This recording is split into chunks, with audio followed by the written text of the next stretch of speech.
Hey everybody, welcome back. I'm Matt. Thanks for stopping by. Now I've got another interesting streamer for you today. This one I was looking for another warm water bass baitfish pattern to tie, so I found it in Dick Stewart's Flies for Bass and Panfish, and when I saw it in here, I recognized it as one of the streamers in Darren of Piscator Flies, Streamers 365. Now, I'm sure a lot of you are familiar with Streamers 365. That was a very ambitious project. It's a book in 3 volumes that Darren created several years ago, but it's got 365 streamers in it. He had several, very good tiers out there tie up several of these streamers, basically one for every day of the year. And each page of the book is a beautiful picture of the fly with the recipe and a little bit of history on it. So I'll link to his channel in the description here. So go check out his channel and this book. If you are at all interested in streamers, this is definitely worth checking out.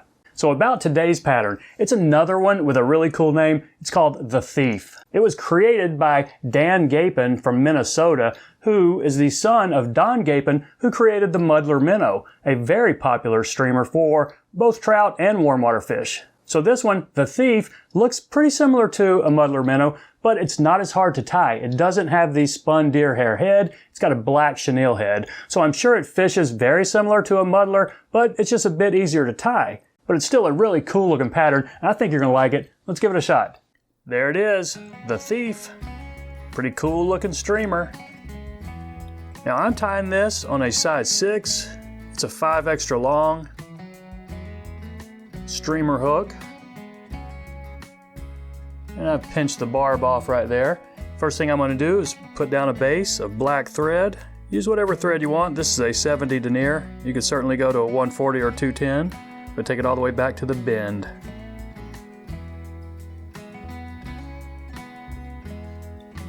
Now let's tie in the tail. Just take 2 slips of red duck or goose, and you don't even have to worry about a matching pair. For the small tail like this, you're not going to notice if you have a left and a right. But I like a fairly long one, and I like it flared up like that. So at least a hook gap. Let's see, let's just catch this in right on top with a pinch wrap or 2 and see what we got. Okay, that's spinning around a little bit on me, so let me just try to adjust here. Okay, I think that's going to be fine. Whoop, almost nicked my thread there. So a few extra wraps to lock this in, and you do want to snip this off probably. With the tinsel body, you have to mind your thread wraps, and you don't want to create any unnecessary lumps. So go ahead and take your thread back up the front, and we're going to wrap in some oval silver tinsel. If all you have is wire, just use that.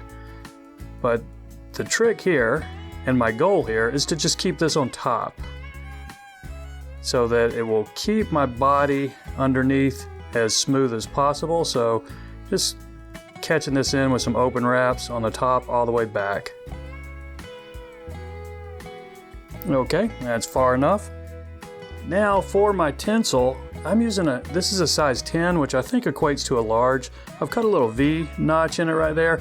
You'll want to catch it in with the silver side toward the hook, and I'm going to try and catch it in at an angle right here, so that first wrap I can try and minimize a wrinkle. You'll know what I'm talking about after you've done a couple of these. That first wrap, you have to be careful or you will get a wrinkle, and it might just propagate all the way through the rest of the fly. So go ahead and take your thread back up to the front, and let's wrap this body. Just take your time on the first one, and if you get that laying pretty flat, you should be in good shape. Just each wrap slightly overlapping the one right before it. And a lot of people will put a drop of head cement or super glue on right there. I don't always, but sometimes. So just take this all the way up to the front and then catch it off.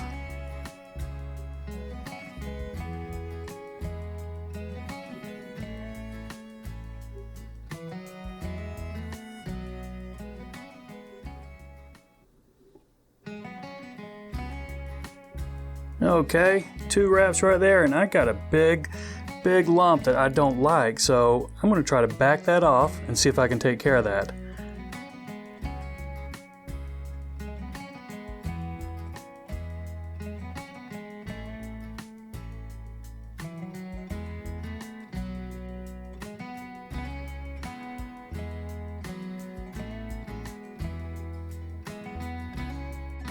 Okay, still not perfect, but this is a fishing fly. If it was an Instagram fly, I would probably rewrap this tinsel body, but we're also wrapping a rib, so we can hide a few imperfections with this. So let's go ahead and take this. I'm going to pull it pretty tight, but open space wraps. And if you time it just right, you can kind of hide any of these lumps.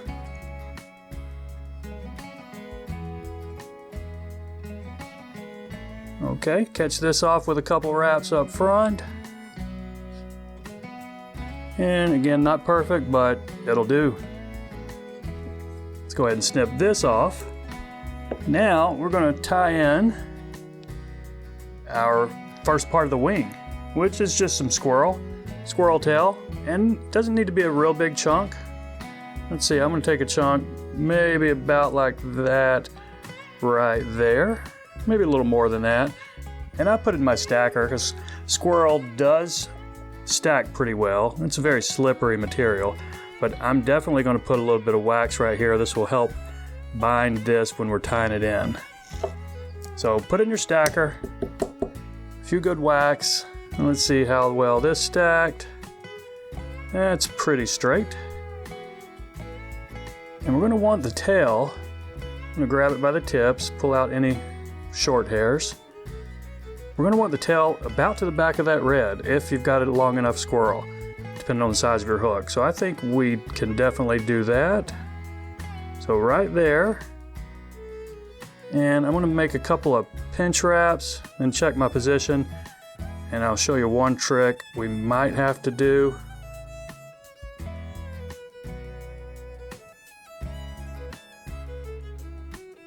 If it starts spinning around on you.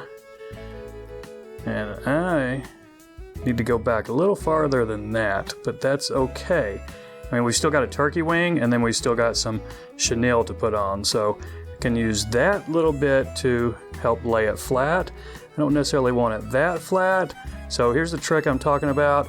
You might want to lift it up, and I do this a lot of times with bucktail, and put a wrap right under it. And if that's not going to do it, just come back over and then back under it again. So this, I have one wrap that is just around the hair. And that will keep it, for the most part, on top and how you want it. I've gone ahead and messed my hook up a little bit. There we go, now we're straight. Okay, now let's go ahead and trim this. And if you can trim this at a taper, it will help. So I'm going to try to get this at a little bit of a taper.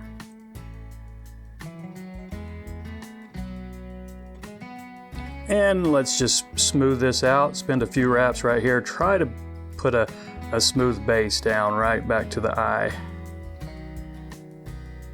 And we'll go back here to where we want to catch in the turkey wing. So 2 slips of turkey feather, probably not a hook gap in width, just a little bit less. And we're going to try to position them on each side of this squirrel.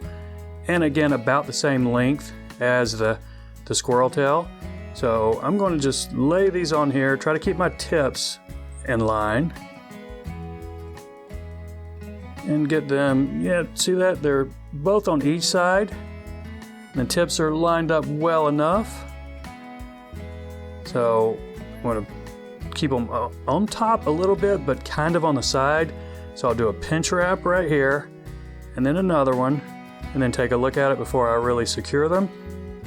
Okay, I think they're going to flare out a little bit because you got that squirrel between them, but that's what looks pretty good about it. So I think we're good right there. Just a couple more wraps to secure this.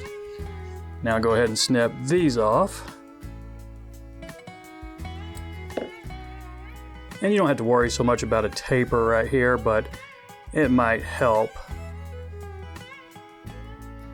Okay. Now, some chenille. This is black chenille and size 2, which I think 2 is a large. I think this comes in sizes 0, 1, and 2. So what I'll do, just strip off a little bit of the fuzz on the end till I've got that thread core, And then that's all I'm going to catch in is this thread core right here. And right back here to where we started those turkey wings. And take this right here to where I'm going to catch it off. Just leave a little bit of room for my whip finish there. Probably not going to put head cement on it. I will probably just do 2 whip finishes, maybe a drop of super glue. So 3 turns right here is probably going to work. Maybe 2. I think 2 right there is going to give us a big enough head on this guy. So I'm going to stop right there. 2 thread wraps to lock this in place. You know what, let's go ahead and do 1 more. And reach in here and cut this. And this chenille, the inside of this chenille, the core, is pretty thick stuff. So you're going to create a little bit of fuzz when you cut it.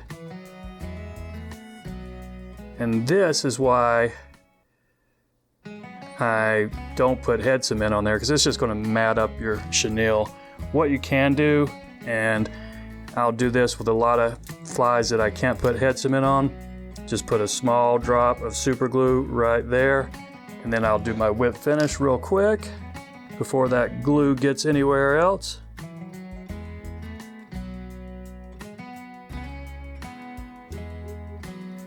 And there we go. That should hold it just fine. So check to see if we have any cleanup, if you got any stray squirrel hairs. In this case, I think we're fine. Our head's gonna be fine, and our wing looks fine. So that's it, my friends. I appreciate you watching. Y'all take care, and we'll see you next time.